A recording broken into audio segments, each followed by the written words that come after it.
প্রিয় উচ্চ মাধ্যমিক শিক্ষার্থী তথা পরীক্ষার্থীরা, তোমাদের সবাইকে স্বাগতম।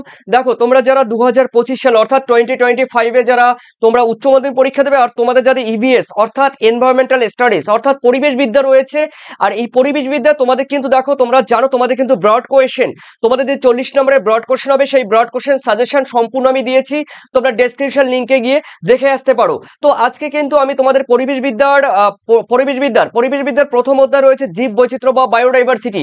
এই জীব বৈচিত্র্য বা বায়োডাইভার্সিটি থেকে তোমাদের কিন্তু অলরেডি আমি এমসিকিউ কমপ্লিট করে দিয়েছি প্রথম অধ্যায়ের। আজকে কিন্তু প্রথম অধ্যায়ের এসএকিউ আমি তোমাদের সামনে উত্তর সহ নিয়ে আসছি। তোমরা অবশ্যই তোমরা কিন্তু ফলো করো। দেখো, পরিবেশ বিদ্যা, জীব বৈচিত্র্য, দেখো আজকে কিন্তু এখন করাবো তোমাদের এসএকিউ শর্ট টাইপ কোশ্চেন, ঠিক আছে? তো তোমরা অবশ্যই শেষ পর্যন্ত জুড়ে থাকো, তোমাদের কিন্তু অবশ্যই তোমরা হেল্পফুল হবে পরীক্ষার ক্ষেত্রে। দেখো, উচ্চ মাধ্যমিক পরিবেশ বিদ্যা 2025 আর রয়েছে দেখো প্রপার লেভেল 25। হ্যাঁ, তোমাদের কিন্তু যা কোয়েশ্চেন দেব, যা উত্তর তোমাদের সম্মুখে উপস্থাপন করব, অবশ্যই এই কোয়েশ্চেনগুলো তোমাদের 2025 সালে ভাইটাল হতে চলছে। আর এখন চলছে প্রথম অধ্যায়ের জীব বৈচিত্র্যের এসএকিউ। চলো, আর পিডিএফ কি করে পাবে দেখো, সেটাও আমি কিন্তু পরে আমি তোমাদের সম্মুখে উপস্থাপন করব। চলো দেখে নেওয়া যাক। দেখো, তো তোমাদের অবশ্যই পিডিএফ পেতে গেলে তার আগে বলে দিচ্ছি কিন্তু দেখো 7890404016 এই নাম্বার আমাকে তোমরা কিন্তু হোয়াটসঅ্যাপ করলে তোমরা পিডিএফ পেয়ে যাবে। অবশ্যই পিডিএফ পেতে গেলে কিন্তু কন্ডিশন আছে। তো দেখো, চলো প্রিয় শিক্ষার্থীরা, দেখে নিচ্ছি প্রথম কোয়েশ্চেন। দেখো, জীব বৈচিত্র্যের এসএকিউ, ভারতবর্ষের একটি আগন্তুক উদ্ভিদের নাম লেখো। আগন্তুক কথার মানে হলো বিদেশ থেকে যে সমস্ত উদ্ভিদগুলো আমাদের ভারতবর্ষে চলে এসছে বা নিয়ে আসা হয়েছে, বা কোনো খাদ্যশস্যের মাধ্যমে আমাদের ভারতবর্ষে এসছে। দেখো, তার মধ্যে রয়েছে কচুরিপানা। এই কচুরিপানা যেটি দক্ষিণ আমেরিকা থেকে কিন্তু আনা হয়েছে। আর দেখো, পার্থেনিয়াম, আমরা জানি পার্থেনিয়াম এসছে কিন্তু উত্তর আমেরিকা থেকে। দেখো, গমের সঙ্গে তোমরা দেখবে রাস্তার পাশে, মাঠের পাশে ছোট যে ফুল হয়, সাদা ছোট ফুল হয়, ঠিক আছে? অ্যাভেলেবেল আমাদের রাস্তার পাশে কিন্তু পার্থেনিয়াম গাছ দেখা যায়, তোমরা অনেকেই চেনো। আর অবশ্যই এগুলো কিন্তু অ্যাভেলেবেল রয়েছে। ক্ষতিকারক এই পার্থেনিয়াম, এর ফলে কিন্তু ক্ষতিকারক প্রভাব যেটি রয়েছে, আমাদের শ্বাসকষ্ট হয়। এই পার্থেনিয়ামের ফলে আমাদের শ্বাসকষ্ট হয়। এটি কিন্তু খুবই একটি ক্ষতিকারক উদ্ভিদ। তো দেখো, আদি নিবাস কিন্তু উত্তর আমেরিকা, দক্ষিণ আমেরিকা, ওয়েস্ট ইন্ডিজ, উত্তর পূর্ব মেক্সিকো, এই সমস্ত দেশে কিন্তু এই পার্থেনিয়াম রয়েছে। এই পার্থেনিয়াম আমাদের ইন্ডিয়ায় কিন্তু এখন অ্যাভেলেবেল। এরপরে রয়েছে দেখো সেকেন্ড কোয়েশ্চেন, হাতি শিকারের কারণ কি? দেখো, হাতি শিকারের প্রধান কারণ হলো হাতির দাঁত।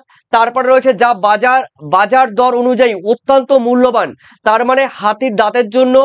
আর এগুলো বাজারে কিন্তু প্রচুর পরিমাণে মূল্য রয়েছে, দাম রয়েছে। আর হাতির দাঁতের শিল্পকর্ম, সারা পৃথিবীতে হাতির দাঁতের শিল্পকর্ম কিন্তু বিখ্যাত, এই জন্য হাতি শিকারের প্রধান কারণ। এরপরে রয়েছে তিনে বলা হয়েছে, তোমাদের দেখো বলা হয়েছে একটি গাছের নাম লেখো যা রক্তচাপের ওষুধ কমানোর কাজে ব্যবহার করা হয়। অবশ্যই সর্পগন্ধা। এই সর্পগন্ধা দেখো উচ্চ রক্তচাপ কমিয়ে আনে এবং স্বাভাবিক স্বাস্থ্যকর গতিতে হৃৎপিণ্ডের মাধ্যমে রক্ত সঞ্চালনকে সহজ করে।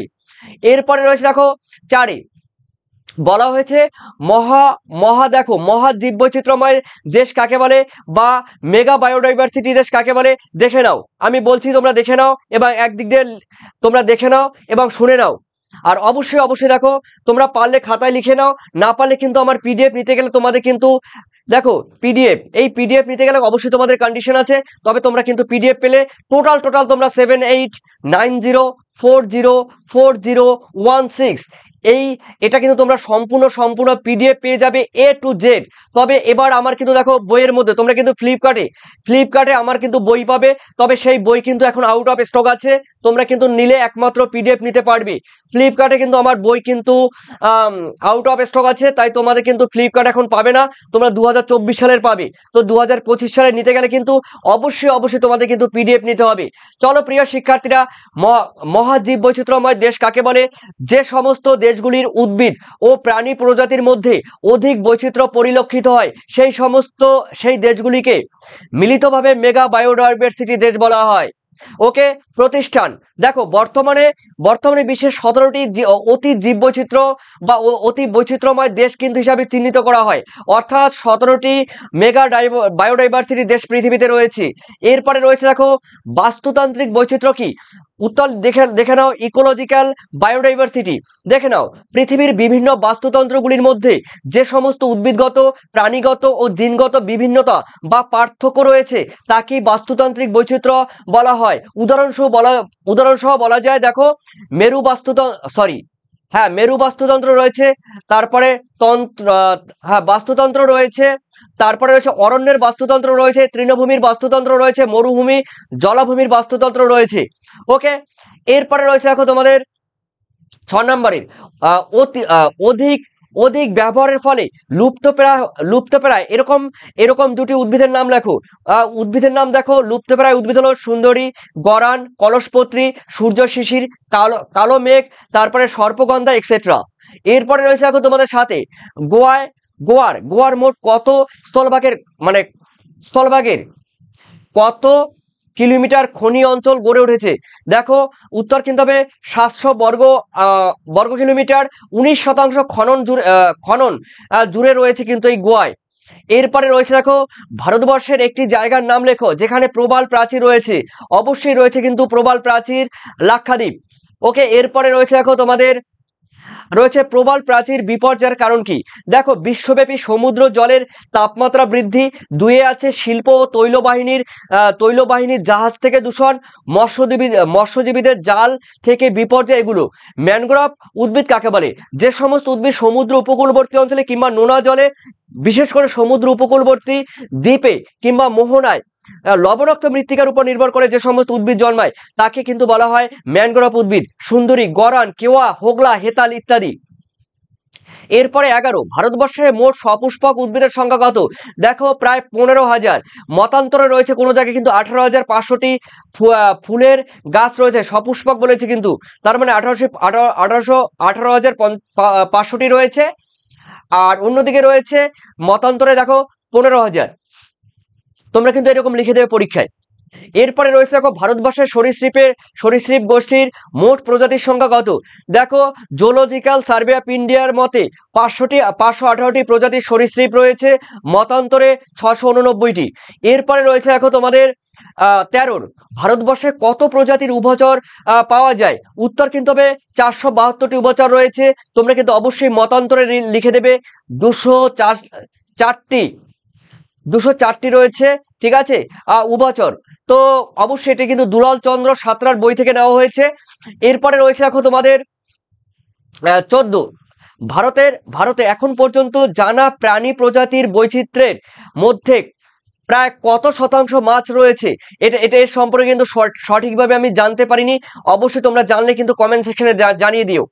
15, বিশ্বে কত শতাংশ অমেরুদণ্ডী প্রাণী প্রজাতির কথা জানা গেছে? দেখো উত্তর কিন্তু হবে আনুমানিক 97%। এরপরে রয়েছে দেখো 16, ভারতবর্ষে একটি প্রদেশের নাম লেখো যেখানে রেইন ফরেস্ট দেখতে পাওয়া যায়। অবশ্যই আন্দামান নিকোবর দ্বীপপুঞ্জ, অসম, পশ্চিমঘাট পর্বতের পশ্চিমাঞ্চল। এরপরে রয়েছে দেখো তোমাদের ভারতবর্ষের একটি জীববৈচিত্র্য হটস্পটের নাম লেখো। উত্তর কিন্তু হবে পশ্চিমঘাট পর্বতমালার পশ্চিম ঢাল, পূর্ব হিমালয়, ভারত ও মিয়ানমার বা মায়ানমার সীমান্ত বর্ডার বরাবর প্রসারিত পার্বত্য অঞ্চল। অনেক জায়গায় সুন্ডাল্যান্ডও রয়েছে। 18, ভারতের মোট স্তন্যপায়ী কত শতাংশ উদ্ভিদ উত্তর পূর্ব ভারতে পাওয়া যায়? উত্তর কিন্তু হবে 65%। উত্তর পূর্ব ভারত বলতে কিন্তু এখানে অসম, মণিপুর, মেঘালয়, ত্রিপুরা, ঠিক আছে, এগুলো অসম, অরুণাচল প্রদেশ, এই সমস্ত রাজ্যগুলো। 7 সিস্টার, উত্তর পূর্ব ভারতে রয়েছে 7 সিস্টার, 7টা রাজ্যে কিন্তু 65% রয়েছে। IUCN এর সম্পূর্ণ নাম কি? খুবই গুরুত্বপূর্ণ কোশ্চেন। দেখো the international union for conservation of nature, IUCN full form.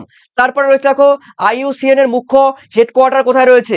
দেখো 1948 সালে প্রতিষ্ঠিত এই সংঘের কার্যালয় বা হেডকোয়ার্টার সুইজারল্যান্ডের গ্ল্যান্ডের লেক জেনিভা অঞ্চলে রয়েছে। এরপরে রয়েছে দেখো তোমাদের 21, রেড ডেটা বুক কাকে বলে? দেখো পৃথিবীর বিলুপ্ত বা বিপদগ্রস্ত প্রাণী উদ্ভিদ প্রাণীর তথ্য সম্বলিত দেখো যে পুস্তকে লিপিবদ্ধ থাকে তাকে রেড ডেটা বুক বলে। এরপরে রয়েছে তোমাদের 22-এ red data book. Red data book কার দ্বারা প্রকাশিত? দেখো IUCN এর দ্বারা প্রকাশিত। এরপরে রয়েছে দেখো তোমাদের লুপ্ত প্রজাতি কাকে বলে? দেখো যে সমস্ত উদ্ভিদ এবং প্রাণীর পৃথিবী থেকে হারিয়ে গেছে, যাদের বর্তমানে আর কোনো অস্তিত্ব নেই, তাদের লুপ্ত প্রজাতি বলে। উদাহরণস্বরূপ ডোডো পাখি। দেখো মরিশাস দ্বীপপুঞ্জের ডোডো পাখি কিন্তু লুপ্ত বা হারিয়ে গেছে। আর ভারতবর্ষে গোলাপি মাথাওয়ালা হাঁস। 24 বিরল প্রজাতি প্রাণী বলতে কি বোঝায়? দেখো যে সমস্ত প্রাণী প্রজাতি অদূর ভবিষ্যতে বিলুপ্ত হওয়ার সম্ভাবনা রয়েছে, মানে যে সমস্ত প্রজাতি রয়েছে, সে উদ্ভিদ হোক বা প্রাণী হোক, যে সমস্ত প্রাণী অদূর ভবিষ্যতে মানে বিলুপ্ত হওয়ার সম্ভাবনা রয়েছে, অর্থাৎ বিগত 10 বছরে যে সমস্ত প্রাণীটি 70% 70% বিলুপ্ত হয়ে গেছে, তাদের বিপন্ন প্রজাতি বলে, যেমন রেড পান্ডা। এরপরে রয়েছে ভারতবর্ষের একটি বিপন্ন ও বন্য পশুর নাম লেখো। বেঙ্গল টাইগার, মেছো বাঘ, ছোট মদন টাক, তারপরে রয়েছে গ্রেট নট পাখি, মাস্ক ফিনফুট পাখি, গোখরা, তারপরে রয়েছে জলপাই রঙের কাছিম। এরপরে রয়েছে দেখো তোমাদের 26 ভারতবর্ষের দুটি লুপ্তপ্রায় উভচর প্রাণীর নাম লেখো। মেছো কুমির, সি টার্টল কুমির, আর এগুলো রয়েছে। তারপরে রয়েছে এগুলো রয়েছে। এরপরে রয়েছে দেখো তোমাদের এক্সেটু সংরক্ষণ বা অস্থানিক সংরক্ষণ কাকে বলে? দেখো যে সমস্ত উদ্ভিদ বা প্রাণীর নিজস্ব প্রাকৃতিক বাসস্থান থেকে উদ্ধার করে কৃত্রিম বা আর্টিফিশিয়াল ভাবে যে সমস্ত উদ্ভিদ বা প্রাণীগুলোকে নিয়ে এসে সংরক্ষণ করা হয়, তাকে এক্সেটু কনজারভেশন বলে, বা বহির্ক্ষেত্রীয় সংরক্ষণ বলে, বা অস্থানীয় সংরক্ষণ বলে, যেমন আলিপুর চিড়িয়াখানা, বোটানিক্যাল গার্ডেন, এগুলো জিন ভান্ডার, এগুলো সরি। এরপরে রয়েছে দেখো 28-এর ভারতবর্ষের সর্ববৃহৎ বায়োস্ফিয়ার রিজার্ভের নাম কি? উত্তর রয়েছে মান্নার উপসাগর। মতান্তরে রয়েছে গালফ অফ কচ্ছ। কোনো জায়গায় কিন্তু গালফ অফ কচ্ছ রয়েছে। তোমরা অবশ্যই এই ধরনের কনফিউজ কোশ্চেন থাকলে অবশ্যই ব্র্যাকেটে কিন্তু লিখে দেবে, ঠিক আছে? তাহলে এক্সামিনে কিন্তু বুঝে যাবে। এরপরে রয়েছে দেখো সিমলিপাল বায়োস্ফিয়ার রিজার্ভটি ভারতের কোন রাজ্যে অবস্থিত? সিমলিপাল তাহলে ভারতবর্ষে কোন রাজ্যে? উড়িষ্যার ময়ূরভঞ্জ জেলার উত্তরাংশে সিমলিপাল বায়োস্ফিয়ার রিজার্ভ অবস্থিত। এরপরে রয়েছে তোমাদের দেখো 30-এর মানস জৈবমণ্ডল কোন রাজ্যে অবস্থিত? অসম রাজ্যে।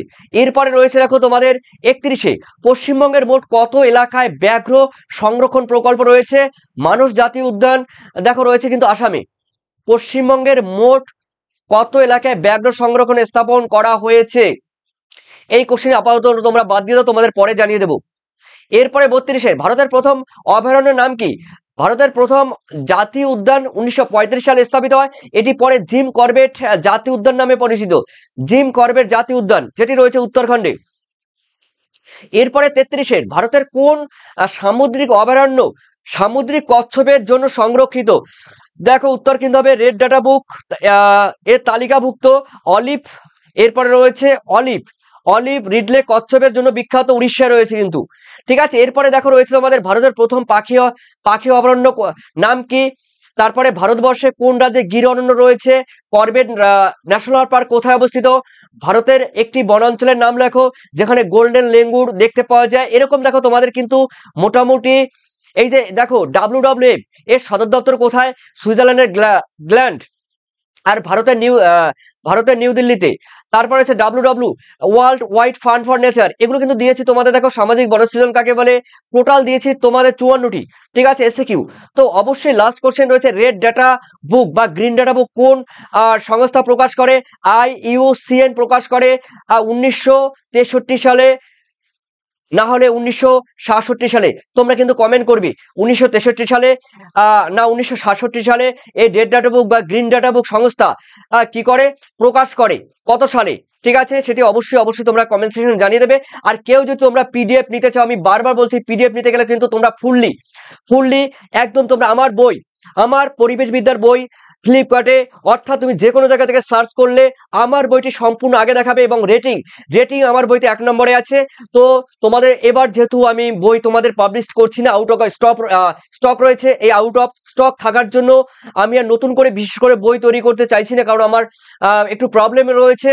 তো শর্ট টাইমের জন্য আমি আর পারছি না, আমার অন্যান্য কাজ আছে। তাই তোমরা যদি কেউ পিডিএফ চাও, পিডিএফ এই পিডিএফ পেতে গেলে দেখো, পিডিএফ পেতে গেলে অবশ্যই কিন্তু তোমরা 7890, তারপরে রয়েছে 404016 এই নম্বরে তোমরা কিন্তু আমাকে হোয়াটসঅ্যাপ করবে, তবেই তোমরা সম্পূর্ণ পিডিএফ পেয়ে যাবে। তাহলে আর তোমাদের বই কেনার আর দরকার হবে না, এর মধ্যে তোমরা সমস্ত কিছু পেয়ে যাবে।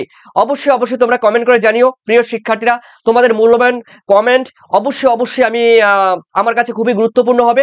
তার কারণ তোমাদের কমেন্ট দেখে আমি বুঝতে পারবো তোমাদের কোন জায়গায় ঘাটতি রয়েছে, কোন জায়গায় প্রবলেম রয়েছে, সেই বুঝে আমি তোমাদের কিন্তু টনিক দেবো। আর সেই সঙ্গে তোমরা অবশ্যই কমেন্ট করে জানাবে। থ্যাংক ইউ তোমাদের 2025 সালে। Thank you, best of lakh.